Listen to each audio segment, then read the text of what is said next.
دلوں میں محبت انسان نہیں خدا ڈالتا ہے، اور جب محبت ہو جائے تو ہر طرح کا فرق مٹ جاتا ہے۔ محبت میں عمر کا فرق بھی میٹر نہیں کرتا۔ ہاں، اس بات سے کوئی فرق نہیں پڑتا تھا کہ وہ عمر میں اس سے کتنی چھوٹی ہے، بس وہ اسے پسند تھی اور وہ اسے اپنی زندگی میں شامل کرنا چاہتا تھا، اور ضرور کرے گا، چاہے اس کے لیے اسے 2 سال اور انتظار ہی کیوں نہ کرنا پڑے۔ اپنی سوچوں میں مصروف بغور اسے دیکھ رہا تھا جب نین کی اچانک نظر دروازے کی جانب گئی، جہاں اسے دیکھتے ہی وہ لڑکھڑا گئی، جس کی وجہ سے ساتھ والے اسٹوڈنٹ کا دھکا اسے لگا، وہ نیچے جا گری۔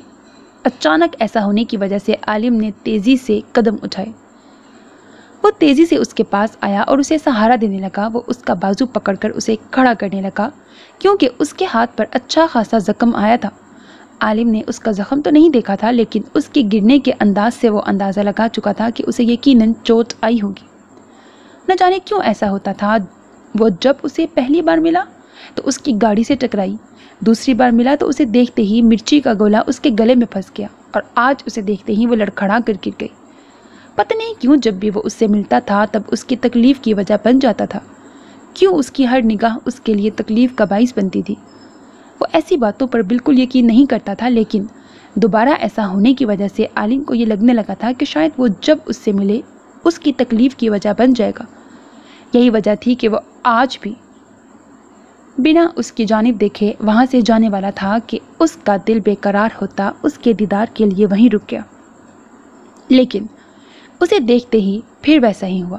ایسی باتوں پر یقین نہ کرنے والا بھی اس بات پر یقین کر بیٹھا تھا کہ شاید اسے اپنی ہی محبت کی نظر لگ جاتی ہے، شاید اس کی محبت کی نظر میں اتنی شدت ہے کہ وہ اس معصوم کی تکلیف کی وجہ بن جاتا ہے۔ پر اب عالم نے فیصلہ کر لیا تھا کہ چاہے جو بھی ہو جائے وہ کبھی اس سے ملنے نہیں آئے گا، کم از کم نکاح سے پہلے تو ہرگز نہیں۔ اس کا بازو تھام کر وہ اسے سہارا دے کر کھڑا کرنے لگا۔ اس کی نگاہیں نین کی نگاہوں سے ٹکرائیں۔ اس کی چھوٹی سی ناک پر یہ غصہ بے حد بھلا لگا جب جھٹکے سے دانین نے بازو اس کے ہاتھ سے چھڑا کر 2 قدم کا فاصلہ طے کیا۔ انتہائی کوئی بے شرم اور ڈھیٹ انسان ہے آپ، شرم نام کی کوئی چیز نہیں ہے۔ دکھنے میں کتنے شریف اور عزت دار گھرانے کے معلوم ہوتے ہیں، لیکن حرکتوں پر غور کریں ذرا اپنی۔ اسے جھٹک کر وہ انتہائی نفرت سے دیکھتے ہوئے بولی۔ عالم تو اس کے انداز پر حیران تھا، ایسا بھی کیا ہو گیا کہ وہ اسے اس طرح سے سب اسٹوڈنٹس کے سامنے سنا رہی تھی؟ وہ تو اس کی مدد کرنے کے لیے یہاں چلا آیا تھا۔ اس کے انداز نے عالم کو غصہ دلا دیا تھا۔ آج تک کسی میں اتنی ہمت ہوئی تھی کہ عالم سلطان شاہ سے اس لب و لہجے میں بات کرے؟ کیا فضول بولے جا رہی ہو لڑکی؟ میں یہاں تمہاری ہیلپ کرنے آیا تھا، تمہیں گرا دیکھ کر مجھے لگا تمہیں چوٹ لگی ہوگی۔ وہ کسی کو صفائی دینے کا عادی نہیں تھا، لیکن نہ جانے کیوں اس کی آنکھوں میں نفرت اس سے برداشت نہیں ہو رہی تھی، جبکہ اس کے ہاتھ کی چوٹ کا سوچتے ہوئے وہ بے ساختہ ہی اس کا دھیان اس کے ہاتھ پر چلا گیا جہاں سے خون بہہ رہا تھا، اور اس کا کمینہ دل اس کی اتنی بے عزتی کروا کر بھی اس کے لیے تڑپ اٹھا۔ نین، تمہارے ہاتھ پر چوٹ لگی ہے، دکھاؤ مجھے، دیکھو کتنا خون بہہ رہا ہے۔ اس کا انداز اپنے آپ ہی نرم ہو گیا تھا، سختی سے بھیجے ہوئے لب اس کی فکر کے گنگانے لگے تھے۔ میرے ہاتھ کی زیادہ فکر کرنے کی ضرورت نہیں ہے، ایک کان کے نیچے لگائی تو ساری فکر نکل کر باہر آ جائے گی۔ کیا سمجھ رکھا ہے تم نے مجھے؟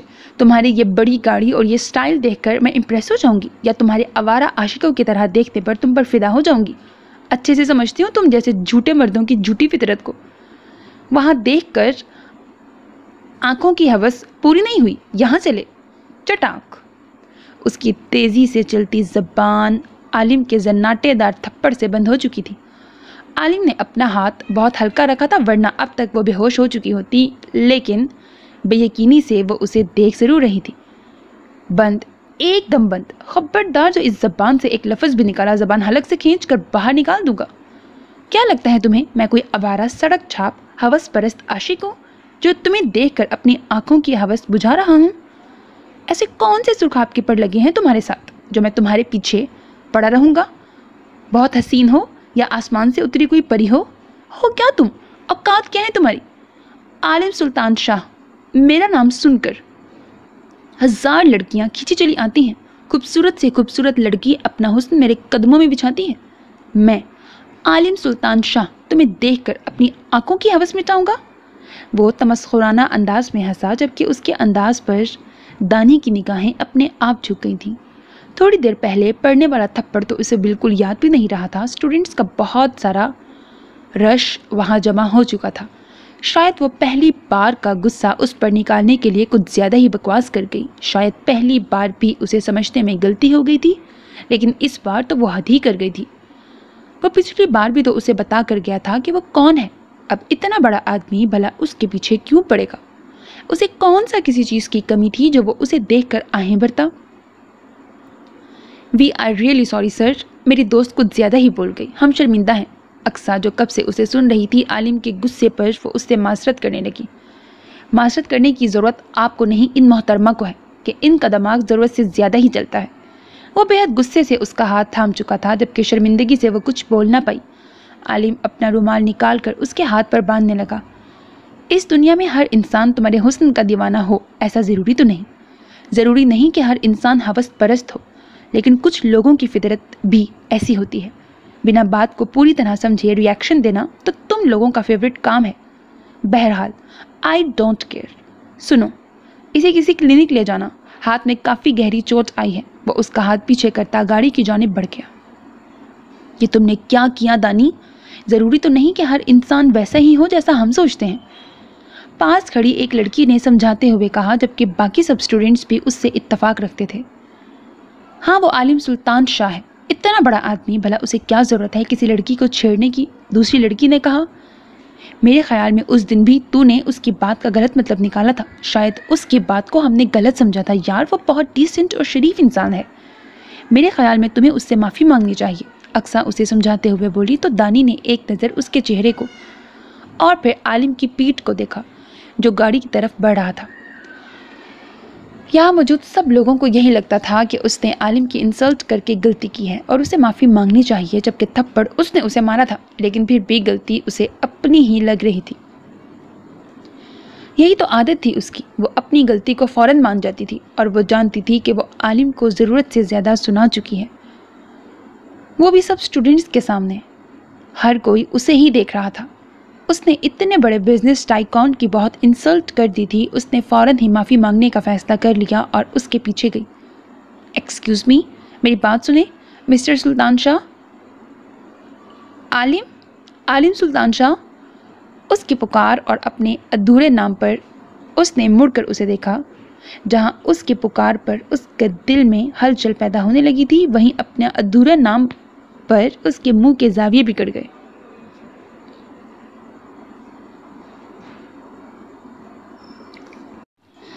ایکسکیوز می، میری بات سنیں مسٹر سلطان شاہ۔